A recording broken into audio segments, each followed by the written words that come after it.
The upcoming NFL draft is one of the biggest in recent memory for the Minnesota Vikings, with many players that are going to be targeted by the Vikings, as well as many needs the Vikings have. We're going to be talking about some of the top names that are being linked to the Vikings right now, as well as what their biggest needs are going to be here in this draft. We're going to be talking about all of that here in this video. Before we get into it, though, we know that 91% of you guys watching right now are not subscribed to the channel. If you're looking for a spot to get all of your Minnesota Vikings news, you're in the right spot. Hit the sub button, join us here on the channel. We are covering everything Minnesota Vikings. But without any further ado, Griffin, let's get into this. Starting off with what we've discussed in last video, the running backs. Now, the running backs are definitely one thing the Vikings need to get in check this season. Whether they do end up re-signing Aaron Jones, whether they end up signing Nick Chubb, or someone else that we've mentioned in the previous videos, the running back still is going to be one that the draft is going to be heavily reliant on for the Minnesota Vikings. Starting this one off, Ashton Jeanty, of course, the projected first running back off the board at around 12. What we're seeing right now of Boise State had a near historic season with over 2,600 rushing yards in 2024.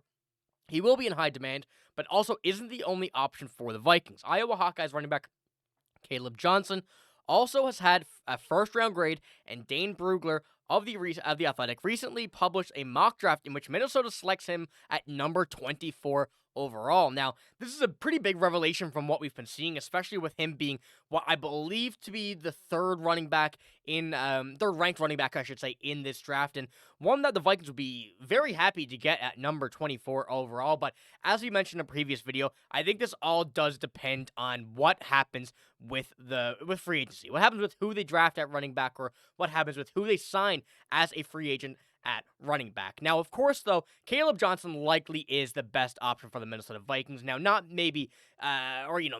necessarily for the best player immediately, but at the spot they're in, that is the most likely option that they would take at 24. And looking at his stats this year with Iowa, he has not had a bad season. When you're going to look at his few seasons over the past few years, 2022, 779. The year after, 2023, 463, not the greatest, but then this year had a real breakout year, 1537 in the rushing yards. And we're looking at receiving as well, had the best receiving year of his career in college with an average of 8.5 and the longest of 72, which is, for a running back, pretty good to have, pretty good to see that he's able to get that ball and go down the field. But Griffin, what do you think about these two running backs? And obviously, as we mentioned in a previous video, it will all depend what happens with free agency, what happens with, everything else as well. Not necessarily saying they're going to be taking running back, but it certainly does look good if you have a guy like Caleb Johnson at number 24 to fall into your hands.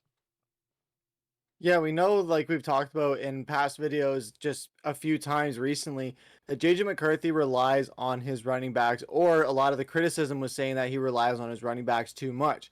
So alleviate that pressure by going out and getting the best running back that you can get, so that you can, you're going to have to play into that narrative, because this Vikings team is only as good as its running game is. So it's not just about JJ McCarthy. It's also about making sure this Vikings team is as good as it can be to go on a run. We've seen how the running game was really solid this past year, but against teams like the Lions, where they have a 1-2 knockout punch with Gibbs and Montgomery, or some of these other teams where they have running backs like Saquon Barkley or Kyron Williams that can torch us, it's going to be very hard to handle going forward in the future if the Vikings don't have a young running back who is explosive like that. So getting someone like Ashton Jeanty or Caleb Johnson, I think that's really interesting. We did cover Cam Skattebo in one of our last videos as well.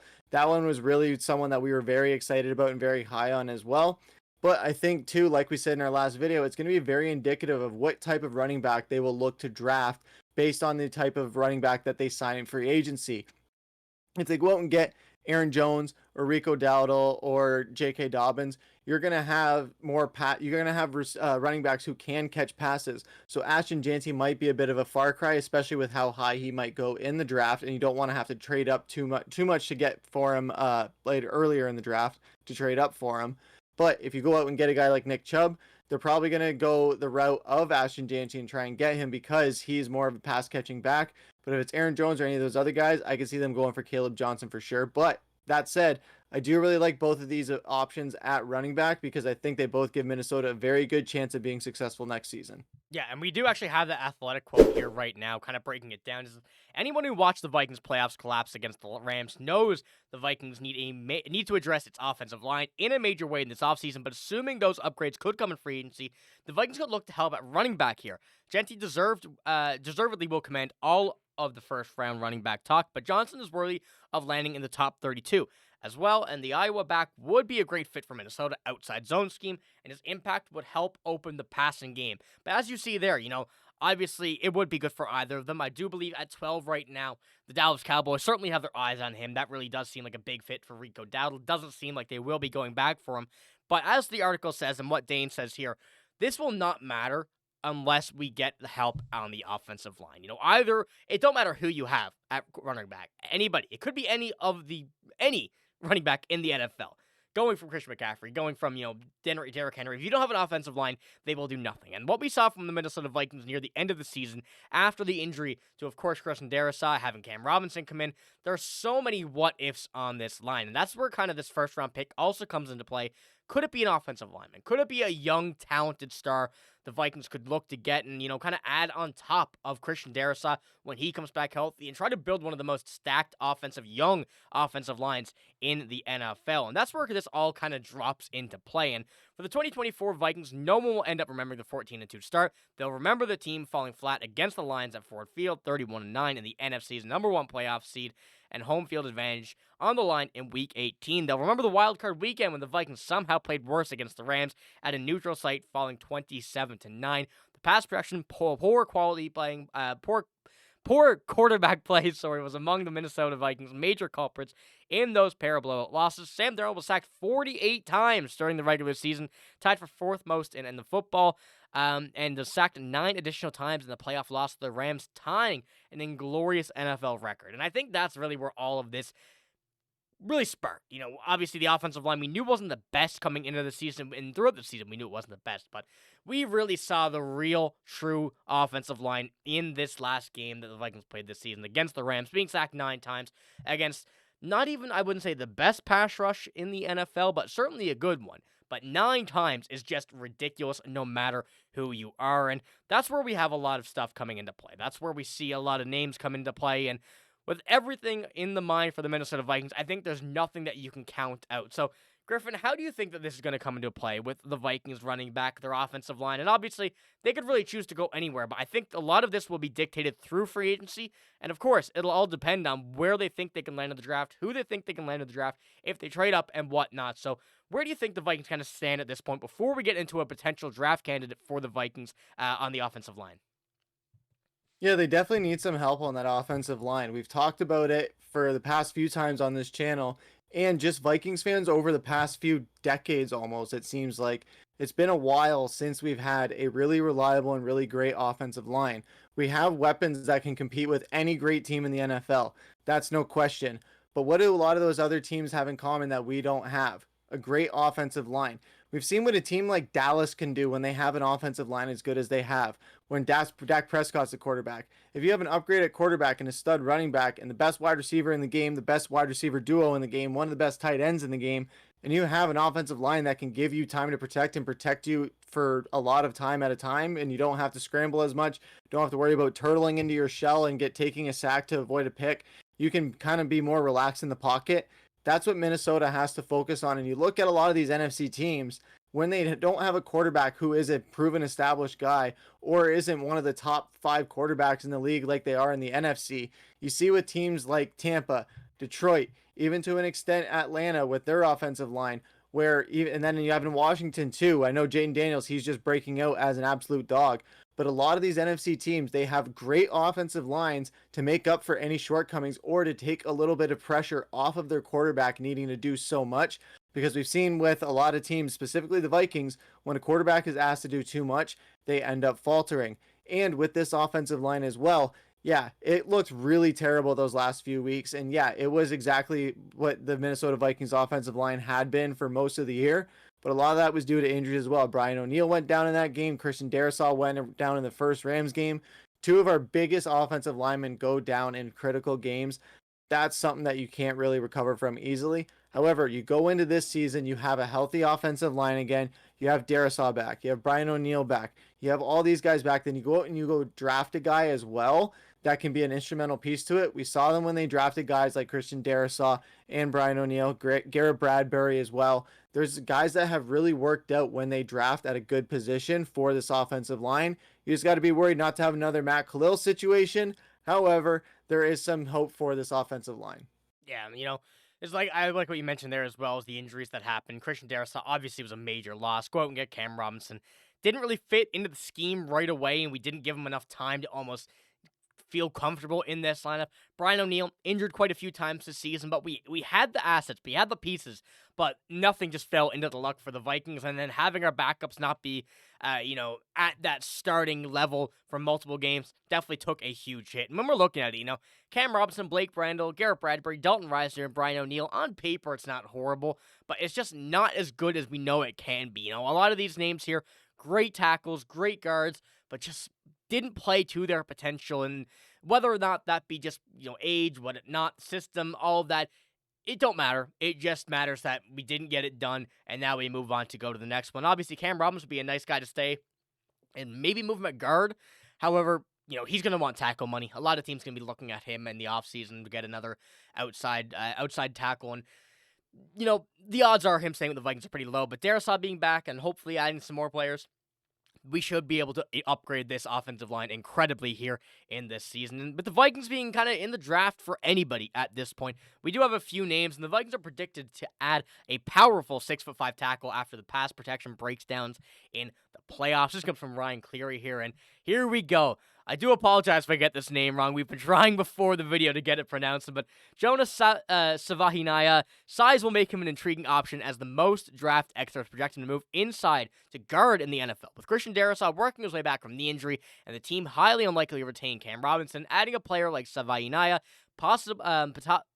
positionally flexibility could make a lot of sense. And what should cool fans on this position, though, is that Savaiinaea is seen more as an early day 2 prospect at this point in the process. Vinny Iyer of the Sporting News put out the latest mock draft on Monday morning, and he doesn't have the Hawaii native in the top 25, at least not yet. Given Darrisaw's recovery and Minnesota's struggles at the guard spots in this season with Ed Ingram and Blake Brandel, the offensive line is definitely in need of entering this offseason. The Vikings could probably land a higher impact player at number 24, though, like a defensive tackle, a cornerback, or a safety. Snagging one of the elite, high upside running back prospects in this draft could also be a better path forward. So the fact that Savaiinaea moving from the outside to a guard in the NFL could be a massive upgrade for the Vikings, and one that a lot of teams may be a bit hesitant on, knowing that he's been playing guard in college and then moving him inside might not be their favorable position. But if the Vikings could get him an early day 2 player, move him from guard or from tackle to guard, keep Darrisaw, keep O'Neill on the outsides, this could be a very good start to a dangerous offensive line for years to come. So, Griffen, I know we were talking a bit about him before this video, but what do you think of this idea? And obviously, the Vikings, I think, are going to count in everything. I don't think they want to count anything out at this point, especially at 24, especially in the second round. Whatever they want to do, they would, of course, have to trade to get a second-round pick, but with what we're seeing in this draft, it does seem like the Vikings are not counting anything out here. Yeah, I love it. And the thing I love most is what it said right there in the middle, where his projection is early day 2 pick. That is perfect for Minnesota because that means that they can go out and get one of those stud running backs that we covered in our first topic in this video, where you can go out and get a guy like Caleb Johnson. You can go out and get a guy like Ashton Janty. You can go out and get a guy like Cam Scadaboo, and you can still go get an offensive lineman who is going to be an absolute monster. I think Savaiinaea is someone who's going to be very underrated heading into this draft. And I think he's somebody that could be one of those guys who's like a Christian Darrisaw type, like a Brian O'Neill type, where the nugget is there. And I think going to a team like Minnesota can bring that best part out of him, where he can be one of the best offensive linemen in the game, at least at a young age, and really break out with this Minnesota Vikings team. Because if he's on a team where they're front loaded with talent, with JJ McCarthy, Justin Jefferson, TJ Hawkinson, Jordan Addison, I can go on and on and on. Jalen Naylor even was really good this season. If he's on a team where they have all those weapons and he is making those weapons that much better, it's going to look that much more reflective on the ability of Kwesi for drafting and for the talent that Minnesota can bring in and what this team can bring out of people as well. Yeah, I know. I'm excited to see what goes on because even if we do end up, just say, Scadaboo, a guy that we've been talking about, a guy that we're very high on here, Savaiinaea here in the second round, we could go out and get a corner, go out and get a safety with that first round pick and kind of line up to everything that we wanted to see, which could be something that the Vikings don't have luck with usually is getting their way. So if something like this could happen, that'd be absolutely incredible to see for once as a Vikings fan. But do have another quote here going over from Josh Edwards from CBS Sports. The injury to left tackle Christian Darrisaw only brought a bigger light to Minnesota's offensive line issue, and this season the selection of Jonah Savaiinaea, who played right tackle at Arizona, will hopefully bring some stability to a unit that may or may not be protecting Sam Darnold next season. And although it may not seem like it could be Sam Darnold, it don't matter who it is. We need to see protection for anybody, especially J.J. McCarthy. If he's going to have to use his legs, knowing the injury that happened this year, you don't want to push him to the limit. And of course, he's back on the field now, getting action, but still, that injury is there. That has happened. That can happen again, and we cannot afford to drop another quarterback. In this case, a guy that we're going to be hoping is our starter next year and hoping to have for the foreseeable future. So there are a lot of other things that we're going to have to look at, of course. And one final thing, that was pretty much it. But we're going to have to look at what we're seeing here as well. We know that the draft is going to be important. We know that the offensive line needs to be built. We know that the running back needs to be structured in. We know the defense has to be filled in. There's a lot of things the Vikings are going to have to do. But if things can work out the way they are now, a day 2 selection for Savaiinaea. We look at a running back of the first round pick, maybe a safety there, maybe a corner. Then we go to the 3rd or 4th or 5th or whenever Cam Scadable will go, likely 3rd round at this point, and possibly get him. The Vikings could line up to be a very, very good team in this draft. And hopefully we do see some moves like this. And of course, it's only early yet, not even done the Super Bowl. We're going to have so many more reports coming like this in the coming days. So that's all we got in this video. If you did enjoy, give it a like, hit the sub button as well. Let us know what you think the draft plan is for the Vikings here in the comments below. What do you think about it? Where do you want to see who picked? There's an infinite possibilities, but we know that there's going to be so many different ones that we want to read through. So let us know what you think below. But like I said, that's all we got. Thank you for watching. Hope you have a great day. See you later.